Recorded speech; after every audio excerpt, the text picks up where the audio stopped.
Hello दोस्तों, स्वागत है आपका एक बार फिर से मेरे यूट्यूब चैनल में। दोस्तों, आज की इस वीडियो में हम बात करेंगे क्लरिकल एप्टीट्यूड के डाउट क्वेश्चंस की। यानी बहुत सारे कैंडिडेट्स ने मुझे मैसेज करके कमेंट बॉक्स में कमेंट करके बोला कि सर इस वाले क्वेश्चन में डाउट है, इसमें डाउट है, तो आप एक बार क्वेश्चन दोबारा करा दीजिए। तो मैंने क्या किया, जितने भी आपके जिन भी क्वेश्चन में डाउट थे वो सारे क्वेश्चन मैं इस वीडियो में आपको कराने वाला हूँ। और यदि आप मेरे इस चैनल पर नए हैं, वीडियो को पहली बार देख रहे हैं, तो चैनल को सब्सक्राइब करना ना भूलें और वीडियो को ज़्यादा से ज़्यादा लाइक करें। और यदि आपने अभी तक बीएसएफ हेड कांस्टेबल या एएसआई एग्ज़ाम की भी तैयारी आप कर रहे हैं, और अपने चैनल पर मैं कंप्यूटर से रिलेटेड 7 से 8 पार्ट इसके करा चुका हूँ और क्लरिकल एप्टीट्यूड का लगभग पूरा कोर्स मैं आपको ख़त्म करा चुका हूँ। तो यदि वो वीडियोस आपने नहीं देखी तो मैं डिस्क्रिप्शन में उसका लिंक दे दूँगा, आप जाके वहाँ से वो वीडियोस देख सकते हो। और बात रही पीडीएफ की, तो आपको सब्जेक्ट वाइज, यदि आपको सब्जेक्ट वाइज पीडीएफ डाउनलोड करनी है या आपको ऑल सब्जेक्ट की पीडीएफ डाउनलोड करनी है, सारी पीडीएफ्स का जो लिंक है वो मैं डिस्क्रिप्शन बॉक्स में दे दूंगा, आप जाके वहाँ से डायरेक्ट पीडीएफ डाउनलोड कर सकते हैं। और रही बात एग्ज़ाम डेट की, तो एग्ज़ाम डेट जो अभी निकल के आ रही है वो आ रही है 27 नवंबर, यानी 27 नवंबर को आपका एग्ज़ाम हो सकता है। अभी तक कोई भी एडमिट कार्ड जारी करने का या किसी कैंडिडेट्स के पास अभी कोई भी एडमिट कार्ड डाउनलोड करना है, कोई भी मैसेज या मेल नहीं आया। जैसे ही मैसेज या मेल किसी के पास आता है या ऑफिशियल अपडेट आता है तो मैं आपको एक वीडियो के माध्यम से ये चीज़ें बता दूंगा। तो चलिए आइए इस वीडियो करते हैं स्टार्ट। तो जो डाउट का क्वेश्चन था वो ये था, बहुत सारे कैंडिडेट्स को इस क्वेश्चन में डाउट है। पहला, हमेशा की तरह हम क्या करेंगे कि मैं आपको 1 से 2 क्वेश्चन कराऊंगा और बाकी जितने भी क्वेश्चन होंगे उसका आंसर आपको कमेंट बॉक्स में कमेंट करके देना है, ताकि आपको ये भी पता चल जाएगा कि आपकी तैयारी कैसी है, आपकी तैयारी किस लेवल की है और आपको तैयारी कितनी और अच्छी करनी चाहिए। तो चलिए आइए देखते हैं। सबसे पहले इसका निर्देश पढ़ते हैं। इसमें निर्देश क्या है, तो जैसा कि आप देख सकते हैं इसमें निर्देश दिया गया, नीचे विभिन्न केंद्रों में एक परीक्षा के लिए पंजीकृत अभ्यर्थियों के रोल नंबर दिए गए हैं। बाईं ओर प्रथम 2 अंक केंद्र का संकेत है, यानी बाईं ओर, यानी ये है जो आपका ये केंद्र के संकेत है ये, और अन्य 4 उस केंद्र पर पंजीकृत अभ्यर्थी के क्रमांक के दिए। यानी अन्य 4 का मतलब है जैसे ये आपका नंबर दे रखा 9451, ये क्या है, ये विद्यार्थी का रोल नंबर है। और जो इससे पहले जो ये 2 डिजिट है ये क्या है आपका, यानी परीक्षा केंद्र का कोड है। यानी जैसे कि ये है 46 इसमें कोड है और 9451 ये क्या है, ये आपका विद्यार्थी का रोल नंबर या अनुक्रमांक है। तो ये दे रखे इन्होंने। अब हमसे क्वेश्चन क्या क्या पूछे वो देखते हैं। क्वेश्चन से ये पूछा गया है कि उस केंद्र को ज्ञात कीजिए जिसमें अभ्यर्थियों की संख्या अधिकतम है। अब हमें उस सेंटर को, यानी हमें उस सेंटर का कोड फाइंड आउट करना है जिसमें कि सबसे अधिक कैंडिडेट्स एग्ज़ाम देने वाले हैं। तो आइए देखते हैं कैसे फाइंड करेंगे। देखिए, सबसे पहले नंबर मिला 46, तो 46 के जितने सेंटर से उसे हम काउंट कर देंगे। जैसे 46 का 1 2 3, इसके बाद है आपका 4, और ये हो गया आपका 4, यानी 46। यानी 46 का जो आपका एग्ज़ाम का केंद्र वो कितने हैं आपके 4 हैं। अब दूसरा काउंट करते हैं 34 का। 34 का कितने हैं, 1 हो गया आपका, ये हो गया 2 3 4 5 6 7 8, यानी 34 कोड का जो केंद्र है इसके क्या है, इसके 8 हैं आपके। इसका नेक्स्ट देखते हैं क्या है, ये 29 के देखते हैं कितने, 1 2 3 4 5 6 7 8 9, यानी 9 है आपके। 29 वाला जो सेंटर इसके कितने हैं, यानी 9 इसके कैंडिडेट्स हैं, विद्यार्थी इसके 9 है। 29 के बाद देखते हैं नेक्स्ट नंबर क्या है। नेक्स्ट हमारा है 29 के बाद 56 के काउंट करते हैं कितने, 1 2 3 4 5 6 7 8, यानी 56 के कितने आपके 8। और ये हमारे पास एक और बचा, ये हो गया 28 का, यानी 28 से स्टार्ट हो रहा है, इसका तो देखें 28 का जो है इसका केवल एक कैंडिडेट्स है, यानी इस सेंटर के केवल एक कैंडिडेट्स हैं। तो हमसे क्वेश्चन क्या पूछा गया है? क्वेश्चन हमसे पूछा गया है उस केंद्र को ज्ञात कीजिए जिसमें अभ्यर्थियों की संख्या अधिकतम है, सबसे अधिक अभ्यर्थी हैं। किस सेंटर में सबसे अधिक अभ्यर्थी हैं? तो ये आपके है 29 वाले में। जैसा कि आप देख सकते हैं ये है 29, यानी ऑप्शन, यानी इस क्वेश्चन का करेक्ट आंसर क्या है? ऑप्शन नंबर ए इसका करेक्ट आंसर है। अब आपसे ये पूछा जाता है कि सबसे कम अभ्यर्थी किस सेंटर में है, तो किस में है? ये आपके 28 वाले में, यानी 28 वाले में। ये देख सकते हैं आप, सबसे कम। ये आपसे पूछा जाता है सेकंड, यानी सेकंड सबसे बड़ा सेंटर कौन सा, इसमें विद्यार्थियों की संख्या सबसे अधिक है, तो उसका आंसर या तो आपका 34 होता या तो आपका 56 होता। तो आपको इस तरह के क्वेश्चन इस तरीके से करने हैं। चलिए आइए चलते हैं नेक्स्ट क्वेश्चन की ओर। नेक्स्ट क्वेश्चन हमसे पूछा गया है कि हमें ये होता है एड्रेस से रिलेटेड क्वेश्चन बोलते हैं इन्हें। तो इसमें क्या होता है, इसमें आपको दो एड्रेस दिए जाते हैं। एक तो आपका, जैसा कि आप देख सकते हैं, इसका ये है ओरिजिनल पार्ट, दूसरा होता है इसका कॉपी किया गया पार्ट। तो इस तरह के जो क्वेश्चंस होते हैं उसमें पूछा ये जाता है कि जो ओरिजिनल होता है हमारा, यानी जो ओरिजिनल स्टेटमेंट होती है, उस स्टेटमेंट को कॉपी की जाती है। और हमसे ये पूछा जाता है कि जो कॉपी की गई स्टेटमेंट है उसको यदि आप ओरिजिनल स्टेटमेंट से मैच करेंगे तो आपको कितनी एरर दिखाई देगी, यानी कितनी त्रुटियाँ आपको दिखेंगी या कितनी मिलेंगी, यानी फाइंड आउट, हमें नंबर ऑफ एरर्स फाइंड करने होते हैं। तो जैसा कि अब इस क्वेश्चन को मैं कराता हूँ आपको समझिए ध्यान से। जैसे कि ये MR यानी मिस्टर रोनाल्ड रिचर्डसन, ठीक है, ये लाइन आपने यहाँ देखी, फिर आपको देखना दोबारा मिस्टर रोनाल्ड, और ये देखिए स्पेलिंग RONALD है, और यहाँ पे क्या है RONOLD, यानी एक हमें एरर यहाँ मिल गई, यानी इसको आप ऐसे लिखेंगे एक एरर। इसके बाद है रिचर्ड, इसकी स्पेलिंग आप देखेंगे, यानी आपको इस तरह के क्वेश्चंस में स्पेलिंग हो गया, डॉट हो गया, कॉमा हो गया, सेमीकोलन हो गया, हाइपन हो गया, इन सारी चीज़ों का ध्यान रखना होता है। तो इसकी स्पेलिंग आप देखेंगे RICH, इसके बाद RICH ARDSON यानी करेक्ट है। इसके बाद आप मैच करेंगे 2012 यहाँ भी है CLAY, इसके बाद है आपका BLVD, उसके बाद BLVD, यानी यहाँ पे क्या है फुल स्टॉप है, यहाँ फुल स्टॉप नहीं, यानी आपकी दूसरी एरर ही हो गई, इसको भी आप 1 लिखेंगे। इसके बाद है LOS, यहाँ भी LOS करेक्ट है। इसके बाद है ANGELES, इसके बाद है आपका ANGELES, इसके बाद है आपका CA, यहाँ भी है CA, उसके बाद है आपका 90012, यहाँ पे 90002, यानी ये तीसरी एरर आपकी हो गई, इसे भी आप 1 लिखेंगे।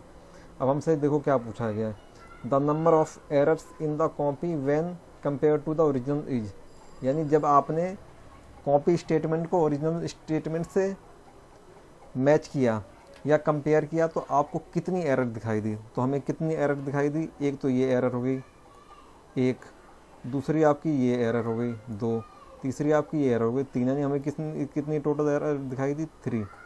यानी इस क्वेश्चन का करेक्ट आंसर क्या है आपका? ऑप्शन नंबर सी, यानी करेक्ट। इस तरह का क्वेश्चन, और जो मैंने पहला क्वेश्चन कराया है, जितने भी आपको मैं ये डाउट्स वाले क्वेश्चन करा रहा हूँ, और जितने भी क्वेश्चंस मैं आपको अपने इस चैनल पे करा चुका हूँ, वो सारे क्वेश्चंस और उस क्वेश्चंस जैसे क्वेश्चंस यानी प्रैक्टिस सेट मैंने आपके लिए बना रखा है, और उसका लिंक मैं आपको डिस्क्रिप्शन में दे दूँगा, तो आप जाके वहाँ से वो प्रैक्टिस सेट डाउनलोड कर सकते हैं क्लियरिकल एप्टीट्यूड का। चलते हैं नेक्स्ट क्वेश्चन की ओर। नेक्स्ट होते हैं इस तरह के क्वेश्चन आपके एग्जाम्स में आते हैं। सबसे पहले तो आपको क्या करना होता है, सबसे पहले आपको स्टेटमेंट पढ़नी होती है एकदम ध्यान से। तो ध्यान से आपको स्टेटमेंट आपको क्या पढ़नी है, ठीक है। देखिए स्टेटमेंट पढ़ते हैं। किसी कूट भाषा में नीचे लिखी वर्णमाला एक विशेष ढंग से संकेतों में व्यक्त की जाती है, ठीक है। अब मैं आपको समझाता हूँ क्या होता है। जैसे x है, x का कोड क्या है 8, c का कोड क्या है 4, y का कोड क्या है 1, o का कोड क्या है 6, m का कोड क्या है 2, g का कोड क्या है 0, i का कोड क्या है 9, और r का कोड है 3, और q का कोड है 5, और v का कोड है 7। यानी आप इसे ऐसे भी काउंट कर सकते हैं कि x का कोड 8 है तो 8 का कोड x है, c का कोड 4 है तो 4 का कोड c है, y का कोड 1 है तो 1 का कोड y है। ये दोनों तरह से आपसे क्वेश्चन पूछे जा सकते हैं। न्यूमेरिकल भी आपको दिया जाएगा, फिर आपसे पूछा जाएगा कि इसका अल्फ़ाबेट जो होगा उसका कोड क्या होगा। ये आपको क्वेश्चन में अल्फ़ाबेट दिया जाएगा, फिर आपसे पूछा जाएगा इसका कोड क्या होगा न्यूमेरिक में। तो आपको दोनों चीज़ें याद रखनी है। अब क्वेश्चन करते हैं, 2 क्वेश्चन में आपको कराऊंगा, 3 क्वेश्चन आपको कमेंट बॉक्स में कमेंट करके मुझे इसका आंसर देना है। देखिए अब क्या पूछा इन्होंने, निम्नलिखित कूट से अक्षरों के किस समूह की व्याख्या की जा सकती है।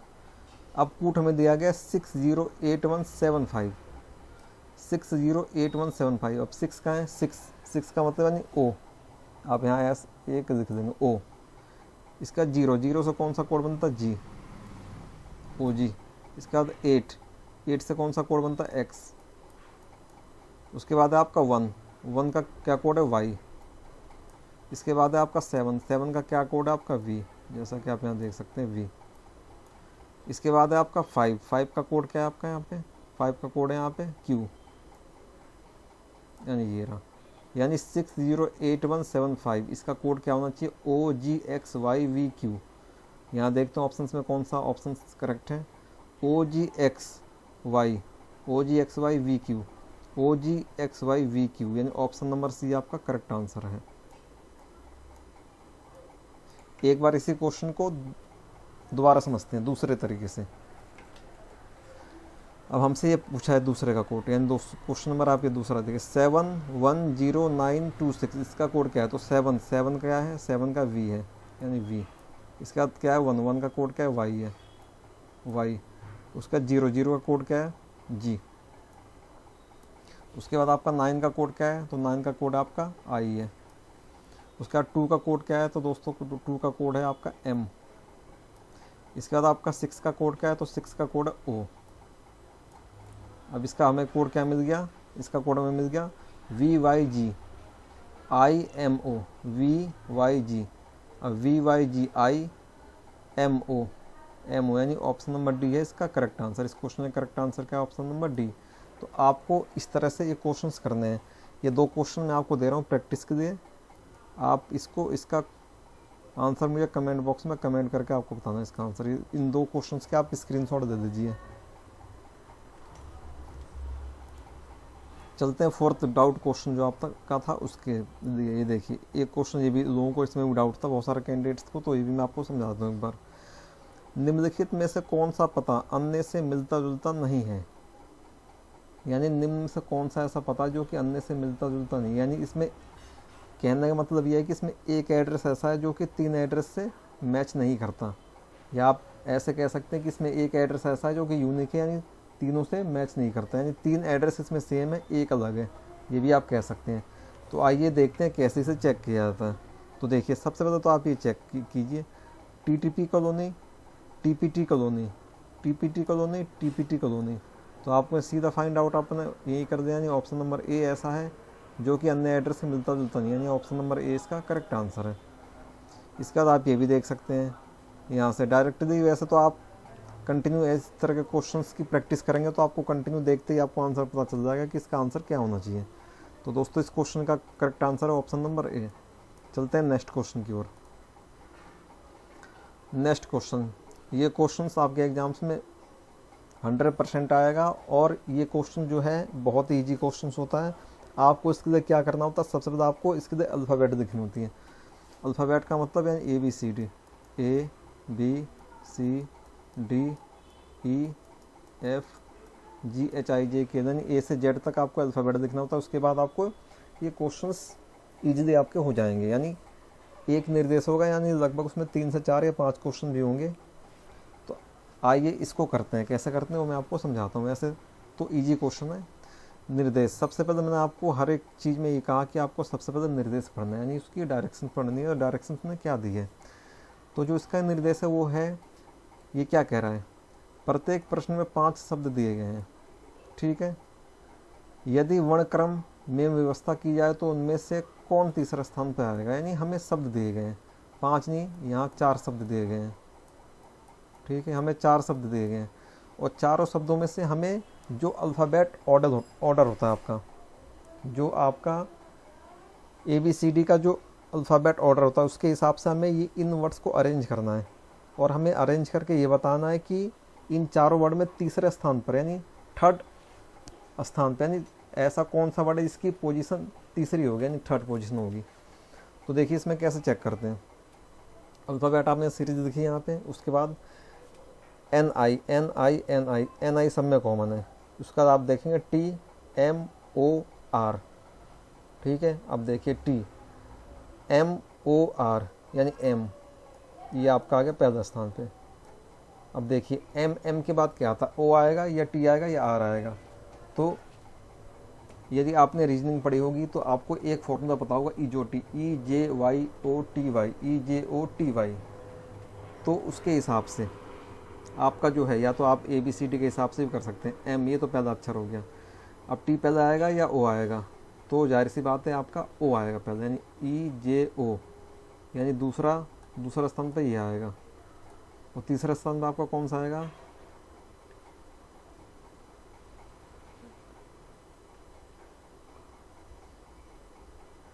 तीसरा स्थान पे आपको कौन सा वर्ड आएगा, यानी E वाला आएगा।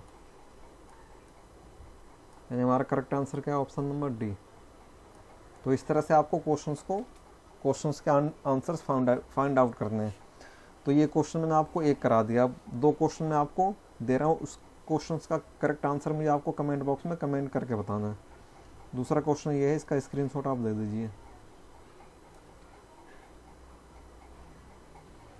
और तीसरा क्वेश्चन ये है, इसका भी स्क्रीनशॉट आप ले लीजिए। और इन दोनों क्वेश्चंस के लिए जो निर्देश है यानी डायरेक्शन जो है सेम है, यानी आपको तीसरे स्थान पर बताना है कौन सा शब्द आएगा, यदि आप इसे अल्फ़ाबेट ऑर्डर में लगाते हैं तो। चलते हैं नेक्स्ट क्वेश्चन की ओर। नेक्स्ट क्वेश्चन जो हमारा है दोस्तों, ये है मैट्रिक्स से रिलेटेड, यानी सबसे ज़्यादा जो कैंडिडेट्स को दिक्कत होती है वो होती है मैट्रिक्स में। यदि आप पहली बार क्वेश्चन ये देखेंगे तो आपको दिक्कत होनी है, और यदि आप कंटिन्यूस की प्रैक्टिस करते आ रहे हैं तो आप इसे चुटकी में सॉल्व कर देंगे। तो मैं आपको बताता हूँ क्वेश्चन से सॉल्व कैसे करना होता है। देखिए, आपको ये वर्ड देख लेना, बस कुछ नहीं आपको देखना, बस आपको ये देखना वर्ड क्या है, ट्रैप, TRAP, ट्रैप, यानी ट्रैप का हमें कोड फाइंड आउट करना है।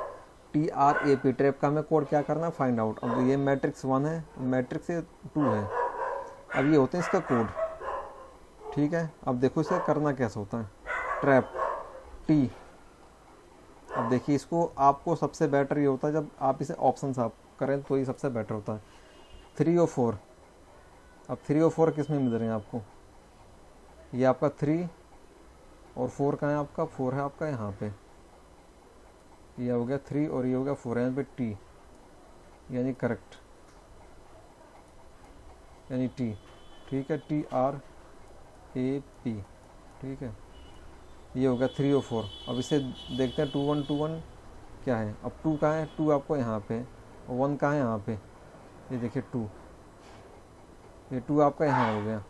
यानी रो और कॉलम इसमें देखना हो तो रो और कॉलम दोनों का जो सेम है, यानी रो और कॉलम जिस बिंदु पे मिलेंगे उस बिंदु पे आपका ये अक्षर होना चाहिए T। अब देखिए ये तो आपकी हो गई रो, T, कॉलम क्या है इसका, यानी दूसरा ऑप्शन ये दे रखा है ना 1। अब 1 को आप जैसे देखेंगे ये तो ठीक है T, लेकिन 1 पे आप आएंगे तो यहाँ आपको क्या मिलता है, D, यानी D नहीं है। हमारा आंसर किससे स्टार्ट होगा, T से। तो ये आपके जो ऑप्शन है यानी B आपका आंसर नहीं होगा, C आपका आंसर नहीं होगा। अब आपका आंसर या तो A होगा या तो D होगा। तो अब इसमें क्या करते हैं, सिमिलर वर्ड छांट देते हैं। देखिए 34 इसमें भी है, 34 इसमें भी है, ये हटा दो यहाँ से। 57 इसमें भी, 57 इसमें भी है, ये हटा दो। 13 इसमें भी है, 13 इसमें भी, ये हटा दो। अब मेन बात अब जो आपको फाइंड आउट करना हो, आपको फाइंड आउट करना है 56 का एंड 58 का, A या D में से आपका कोई एक आंसर होना चाहिए। अब TRAP, ये क्या हमारा P है। अब देखते हैं 56, 5 का है, 5 हमें मिल गया, 5 की रो ये है, और 6 की रो है यानी 56, ये हमें मिल गया 5 एंड ये हमें मिल गया 6, यानी दोनों एक जगह मिलते हैं। ये मिल गया हमें P 56। एक बार 58 का भी चेक करते हैं, ये हो गया 5 और 8 पे हमें क्या मिल गया, 8 पे हमें मिल गया U, यानी ये इसका गलत है। हमें क्या चाहिए, P, यानी क्योंकि स्पेलिंग क्या ट्रैप के, TRAP, ट्रैप। हमें क्या चाहिए, 56 मिल गया, यानी P पे, यानी ऑप्शन नंबर A है आपका करेक्ट आंसर है, ऑप्शन नंबर A। तो मैट्रिक्स के क्वेश्चन आपको इस तरह से सॉल्व करने हैं। चलते हैं नेक्स्ट क्वेश्चन की ओर। नेक्स्ट क्वेश्चन भी आपका मैट्रिक्स का ही क्वेश्चन है, और आपको इस क्वेश्चन का आंसर मुझे कमेंट बॉक्स में कमेंट करके बताना है। जो इसका वर्ड है ये है आपका treat, TREAT, treat, TREAT, treat. और मैट्रिक्स आप देख लीजिए क्या है, इसका आप स्क्रीनशॉट दे दीजिए। ये है आपका मैट्रिक्स 1 और देन आपका ये मैट्रिक्स है सेकंड। और ये इसके आंसर्स हैं। आप इसका स्क्रीनशॉट दे दीजिए। चलते हैं नेक्स्ट क्वेश्चन की ओर। इसमें भी इस तरह के क्वेश्चंस में भी आपको बहुत डाउट था। इसका एक क्वेश्चन मैं आपको कराऊंगा और एक क्वेश्चन आपको खुद करना और कमेंट बॉक्स में कमेंट करके बताना कि इसका आंसर क्या होना चाहिए आपके हिसाब से। अब इसमें भी सबसे पहले निर्देश को पढ़ेंगे और समझेंगे क्या है। तो मैं आपको एक बार समझाऊँ कि क्या कह रहा है। अब देखिए निर्देश 1 से 2, नीचे दिए गए प्रत्येक प्रश्न में समाचार आइटम को निम्नलिखित क्षेत्रों में से वर्गीकृत किया जाना है।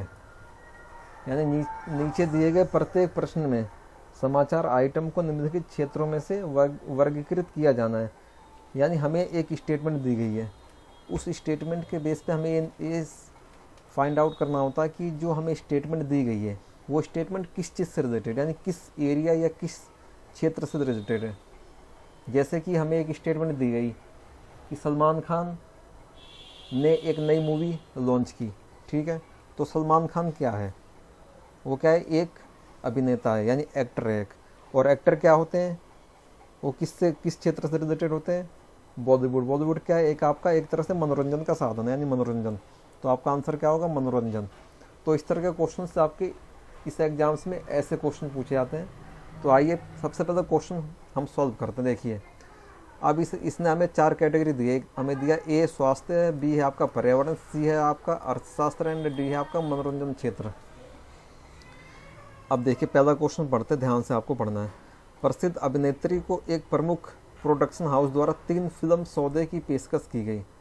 यानी कोई अभिनेत्री है, उसे एक प्रोडक्शन हाउस द्वारा 3 फिल्में यानी 3 फिल्म करने को कहा गया या उसे ऑफर की गई कि आप ये 3 फिल्में करिए।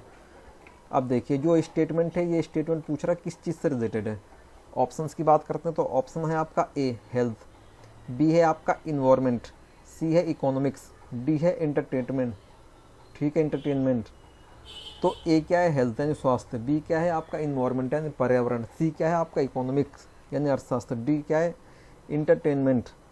तो जो ये वर्ड है यानी अभिनेत्री, अभिनेत्री कहाँ काम करती है, ये बॉलीवुड में होगी या तो हॉलीवुड में या टॉलीवुड में काम कर सकती है। तो जो ये है, ये क्या है, एक तरह से फिल्म है। फिल्म क्या होती है, मनोरंजन का साधन होती है। तो जो इसका करेक्ट आंसर होगा, ये आंसर क्या होगा, ऑप्शन नंबर डी इसका करेक्ट आंसर है, इंटरटेनमेंट। इसका करेक्ट आंसर आपका होगा इंटरटेनमेंट। नेक्स्ट क्वेश्चन पढ़ते हैं। नेक्स्ट क्वेश्चन मैं आपको पढ़ के बताता हूँ, इसका आंसर आपको स्वयं कमेंट बॉक्स में कमेंट करके बताना है। नेक्स्ट क्वेश्चन जो इसने कहा है, ये कहा है देखिए, पिछले सप्ताह हेपेटाइटिस बी के खिलाफ 1500 छात्रों को टीका लगाया गया। यानी हेपेटाइटिस बी ये क्या है, एक बीमारी है और इसके खिलाफ 1500 छात्रों को टीका लगाया गया था। तो हेपेटाइटिस बी वगैरह और जो भी बीमारियां हैं, यानी जो ये सेंटेंस है, इस सेंटेंस को आपको किस कैटेगरी में रखना है। ऑप्शन ए है हेल्थ, ऑप्शन बी है इन्वायरमेंट, ऑप्शन सी है economics and option number D है इंटरटेनमेंट। तो इस क्वेश्चन का करेक्ट आंसर आपको मुझे कमेंट बॉक्स में कमेंट करके बताना है। और मैं आपसे एक बार और कह रहा हूँ कि यदि आपने अभी तक PDF डाउनलोड नहीं करी तो डिस्क्रिप्शन में उसका लिंक है, आप जाके वहाँ से PDF डाउनलोड कर सकते हैं। और क्लरिकल एप्टीट्यूड के सारे क्वेश्चंस आपको मिल जाएंगे प्रैक्टिस करने के लिए। तो दोस्तों इस वीडियो को यहीं तक रखते हैं, मिलते हैं नेक्स्ट वीडियो में। तब तक के लिए जय हिंद, जय भारत।